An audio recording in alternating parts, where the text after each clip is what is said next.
Ponto importante aqui para a gente linkar. Quero trazer agora o Pedro Rodrigues, diretor do Centro Brasileiro de Infraestrutura, para a gente falar um pouco mais sobre esta alteração na política de preços da Petrobras. Pedro, muito obrigada pela sua presença, seja sempre muito bem-vindo. Obrigado, Paulo. É um prazer estar aqui com vocês. Obrigada. Pedro, em primeiro lugar, entender a sua avaliação, como você avalia aí exatamente esta alteração comunicada, então, aí por Petrobras, se você acredita, que isso pode realmente trazer alguma eficiência com essa nova regra, assim como o próprio presidente da companhia acaba defendendo, Jean Paul Prats acabou de falar aí, que será muito melhor, inclusive, para a companhia ter os preços abrasileirados. Olha, Paulo, eu acho que o que a Petrobras anunciou, o Jean Paul Prats, presidente, e o ministro de Minas e Energia, Alexandre Silveira, acabaram de dar uma entrevista que eu não consegui assistir toda, então, mas o que a própria fato relevante da empresa anuncia, na minha opinião, é uma perda de transparência na política de preços. Agora a gente não vai mais daquele acompanhamento da PPI diariamente, aquela tendência que a PPI mostrava de como iam se comportar os preços. E agora a Petrobras, na minha opinião, vai, através de uma equação complicada e complexa, vai definir essa nova precificação, tentando ganhar mercado, ganhar market share de outros agentes. Agora, o que ocorre é que a Petrobras ela já é o maior agente do mercado brasileiro e o Brasil depende de importações de derivados de petróleo para poder ter o seu abastecimento nacional. Então, a pergunta que me fica é como essa nova política, com pouca transparência, como vai afetar as importações de combustível que o Brasil precisa.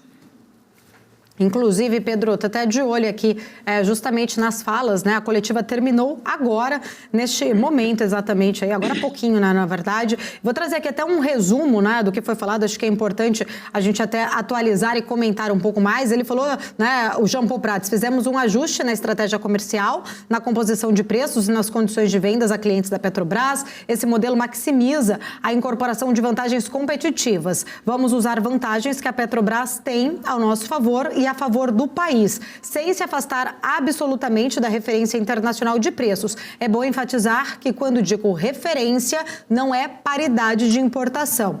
Jean Paul Prats ainda falou sobre abrasileirar os preços, que isso significa levar as nossas vantagens em conta, porém sem tirar o Brasil do contexto internacional. Enquanto pudermos competir aqui e garantir o nosso mercado, a nossa presença em cada região, vamos usar a competitividade interna da Petrobras. Depois da crise dos caminhoneiros, esse PPI ficou sendo aí uma abstração, porque ele nunca foi praticado. Em cada lugar, em cada região, o preço é diferente. Teve quase uma autoimposição do que é preciso praticar, o preço do meu concorrente. Não preciso praticar o preço do meu concorrente se eu tenho vantagens competitivas aqui dentro, disse então aí Jean Paul Prats. Ele disse ainda também que vai fazer o melhor preço dentro da possibilidade do produtor brasileiro. E falou que se trata de realmente uma estratégia comercial, porque política nacional de abastecimento se trata de política de Estado.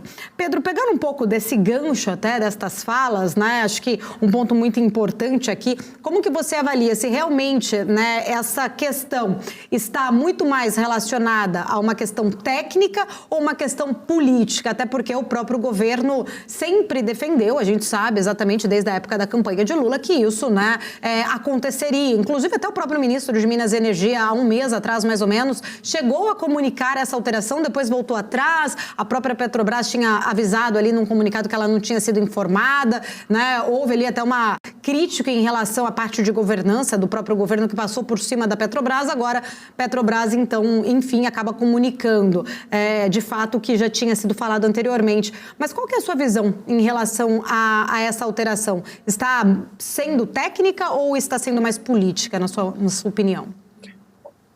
Olha, Paula, a política de preço de uma companhia ela é uma questão comercial, Eu acho que o Jean Paul foi feliz em falar isso. Então, a PPI, ela nada mais é do que igual um produtor de soja. Vamos pensar um produtor de soja. Ele tem um preço dado da soja internacional. Se ele quiser vender soja mais barato, ele pode vender, não tem problema nenhum. Agora, ele vai estar deixando de ganhar dinheiro. Então, quando ele começa a tirar, a PPI era seguida exatamente por esse motivo, que é o cuja oportunidade que a empresa tinha de vender o seu combustível ao preço internacional, dado que é um mercado com concorrência. Então, a partir do momento que ele tira esse tipo de precificação, essa política comercial, cria uma nova política, a gente tem que ver se esse custo de oportunidade não vai cair no bolso do acionista. Aliás, sair do bolso do acionista, né? Porque essa transparência, como eu coloquei, que existia na PPI, hoje nessa nova política ela não tem mais.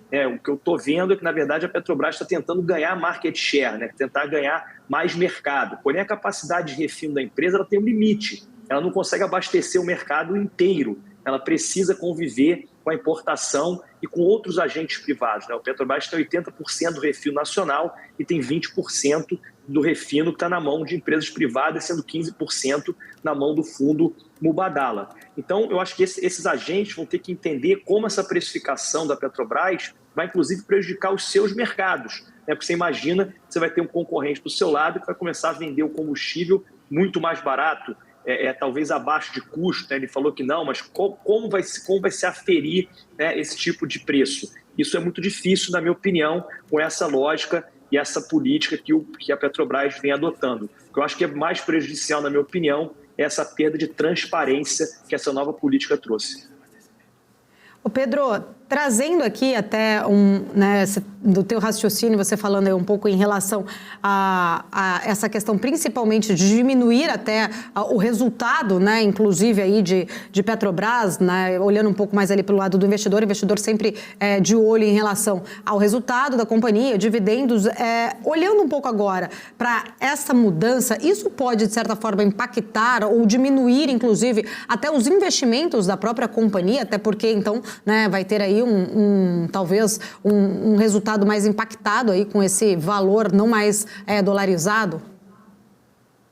Eu acho que a pergunta que fica, Paula, é até que ponto, né? Porque quando a gente tem uma diminuição do câmbio, como a gente está tendo hoje, e o barril do petróleo, de certa forma, estabilizada, a política de preço aceita mais desaforo, né? O problema é quando esse preço do petróleo, o petróleo tem um preço muito volátil, o câmbio também não tem, muitas vezes, essa estabilidade toda. Então, quando você começa a ter um aumento suscetível de preço, né, no mercado internacional, como a Petrobras vai se comportar? No passado, a Petrobras já teve essa realidade.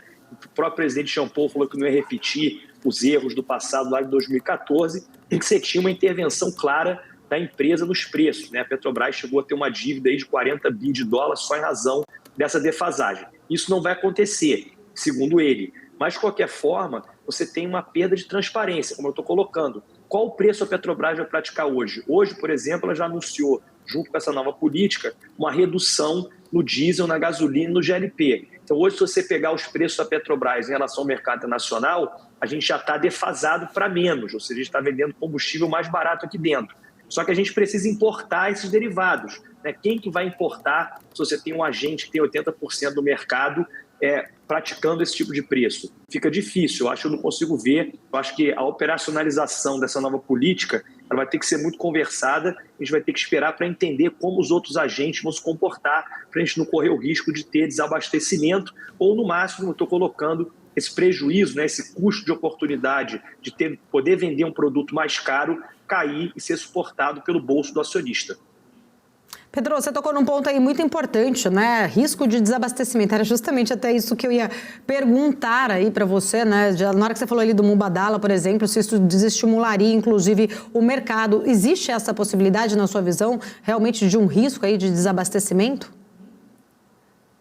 Olha, eu acho que não, porque eu acho que assim, o risco sempre vai existir dependendo de como for essa precificação pouco transparente da Petrobras. Eu não acredito que a Petrobras vai deixar começar a praticar preços tão mais abaixo, deixar o país desabastecer.